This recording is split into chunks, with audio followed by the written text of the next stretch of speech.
Foire de mai 1948.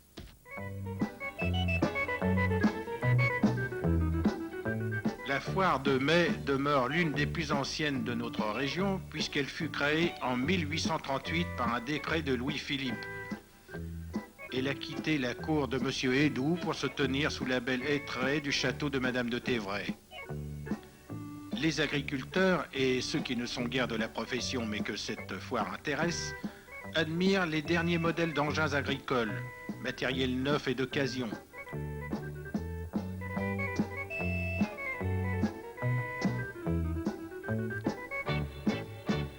Ce tracteur est conduit par M. Delabosse de Fresnoy-Folny.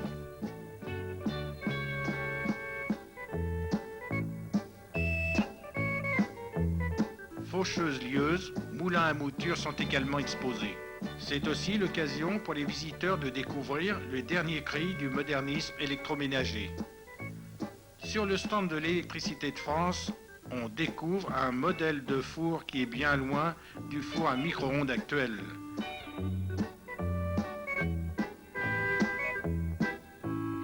Une machine à laver est présentée sur le stand de M. Lourdel. Le sport n'est pas absent. Monsieur Bourgois nous fait ici une démonstration sur home trainer.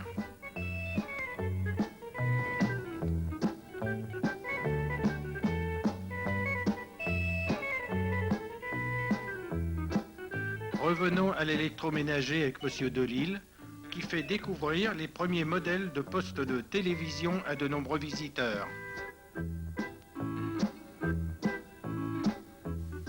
Parmi ces visiteurs, on reconnaît Monsieur et Madame Gilles. Le grand concours de bestiaux et chevaux, annulé en 1952 en raison de la fièvre afteuse, a bien lieu cette année. Il est présidé par Monsieur Raoul Becquet, député de la Seine-Inférieure. Les diplômes, primes et médailles sont offerts par les parlementaires, la municipalité, les commerçants. Du palmarès, on peut extraire les noms d'éleveurs très connus de la région. Monsieur Vasseur, dont le taureau consul est conduit par Maurice Neveu. Monsieur Lecaux de Saint-Aubin. Monsieur Hortot d'Anvermeux. Monsieur Leclerc de Saint-Va.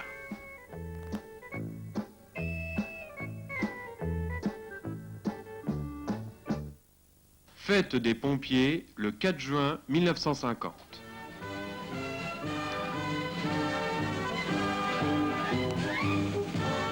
Saint-Nicolas connut une de ses plus belles journées de fête. Le chaland Chavatray-le-Marchand et Zinc-Montjoly. Il s'agissait d'un concours de manœuvres d'extinction d'incendie, de sauvetage et de premiers secours. À ce concours participèrent 14 compagnies de pompiers de Seine-Inférieure, regroupant 200 sapeurs. Le programme technique débuta par l'impeccable défilé que vous voyez ici, dans l'artère principale de notre village. Les épreuves pratiques de ce concours se déroulèrent sur l'esplanade qui se trouve derrière le château Le Bréjal. Monsieur de Repère avait dressé là un impressionnant échafaudage représentant une maison avec un étage et un grenier. Malgré la chaleur torride de ce début d'été, les officiers, sous-officiers, caporaux et sapeurs devaient tous porter la tenue du feu et la tenue comptait pour le classement. Ce concours, placé sous la haute présidence du docteur Assir, maire d'Anvermeux, et alors président du conseil général, et de M. Becquet, député, était commenté depuis une tribune par le lieutenant Bertrand de Dieppe. Ces manœuvres étaient l'application de questions, de théories et de stratégies posées le matin par les organisateurs et comportaient l'utilisation de tuyaux de 32 à 64 mètres de long, de bouches d'incendie, les simulacres d'intervention de sauvetage au rez-de-chaussée ou en étage avec la descente de corps inanimés en rappel.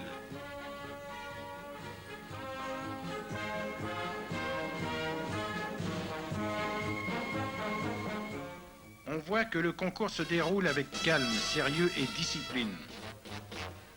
Le désir de gagner se lit sur le visage déterminé des participants. Il faut dire que les récompenses, tant individuelles que collectives, sont en jeu.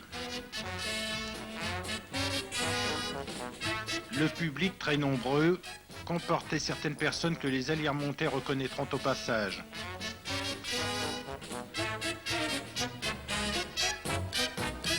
Nous avons bien rigolé la fanfare a défilé. Avec les pompons, avec les pompons, avec les pompiers. Au bistrot on a trinqué et la jeunesse a dansé. Avec les pompons, avec les pompons, avec les pompiers. Il y avait l'instituteur, le préfet, le facteur, la femme au pharmacien qui dit du mal de ses voisins. Dans le pays tout entier, on a fait tous les cafés. Avec les pompons, avec les pompons. Saint-Aubin-les-Elbeuf et Neuchâtel furent les grands gagnants de cette journée organisée par M. Maillard et les corps de sapeurs-pompiers de Saint-Nicolas et M. Barthélemy Maurice, commissaire général des fêtes, qui eut l'agréable mission de donner les résultats et les prix. M. Amédée Petit, notre infirmier de l'époque. Et le clou du concours fut certainement l'arrivée et la mise en place de la grande échelle. Il s'agit de celle du corps des pompiers de Dieppe, que l'on voit ici faire son tour d'honneur sous les acclamations du public.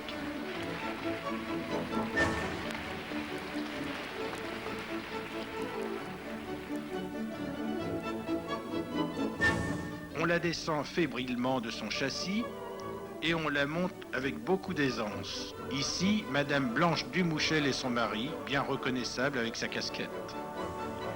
La maestria avec laquelle le sapeur met en place cette grande échelle et gravit les échelons, comme on va le voir dans quelques instants, nous montre la grande qualité de l'entraînement déjà à cette époque.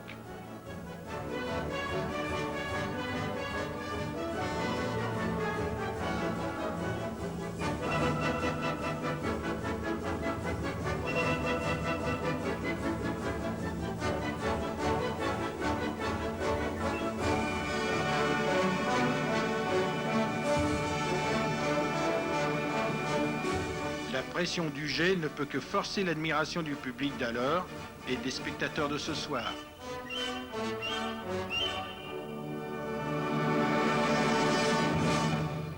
Ces reportages ont été tournés avec cette caméra ETM conçue par le grand cinéaste Léo Joinnon. Ce fut ce type de caméra qui fut utilisé pour le tournage du premier sujet du journal télévisé de la télévision française en juin 1949. Les spectateurs à l'y remonter avaient la possibilité de suivre les principaux événements de leur commune sur l'écran du cinéma-théâtre. Les actualités locales tournées, montées et commentées étaient projetées la semaine suivante. Beaucoup de spectateurs pouvaient se voir à l'écran, ce qui était exceptionnel à l'époque. Mais continuons notre petit voyage dans le temps passé. La course cycliste, 1952. Voici le départ de la grande course de la foire de mai de Saint-Nicolas-d'Eliermont qui se faisait déjà devant l'ancien cinéma-théâtre, disparu depuis au grand regret des Aliermontais. La course se dirige sur Anvermeux par la grande côte de Notre-Dame d'Aliermont qui arrive au tournant de Saint-Laurent.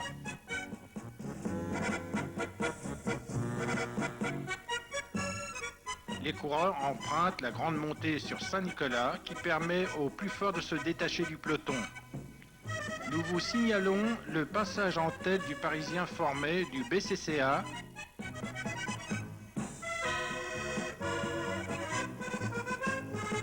Après la dure montée, les coureurs traversent Saint-Nicolas dans le sens inverse pour se diriger vers Saint-Aubin-de-Coff en passant devant la mairie. La plongée sur Saint-Aubin permet aux cyclistes de récupérer avant d'affronter une nouvelle côte, celle de la Forêt, car à cette époque, le parcours formait un grand 8. Nous voici maintenant au tournant d'Archel. Les coureurs prennent le virage à la corde pour fournir le dernier effort. Coureurs et suiveurs attaquent une longue et pénible montée sur des machines d'époque qui n'étaient pas aussi perfectionnées que de nos jours. L'étroitesse de la route est un handicap qui ne permet pas aux coureurs de rester groupés et qui représente un avantage certain pour le groupe de tête. Une fois de plus, le Parisien Formet lance l'attaque suivi de ses 4 compagnons de club. Mais c'est lui que nous retrouvons toujours dans les montées où il se distingue. Parmi le groupe des poursuivants, nous reconnaissons le régional Robert Troude du club diepois. Ce petit groupe essaie en vain de rejoindre le Parisien qui mène un train d'enfer. Cette course est considérée comme l'une des plus importantes de Normandie, au même titre que la course du maillot des As. Dans la plaine de Milan, Les coureurs reprennent leur souffle afin de fournir un ultime effort avant le sprint final. Au bout d'aval, de nombreux curieux et sportifs se pressent sur les trottoirs. Ils deviennent de plus en plus nombreux au fur et à mesure que l'on approche du centre. Devant le château de Tévray, une foule de petits et grands attendent nos vaillants cyclistes qui ne sauraient tarder. À l'arrivée, notre Parisien suivi de ses 3 équipiers.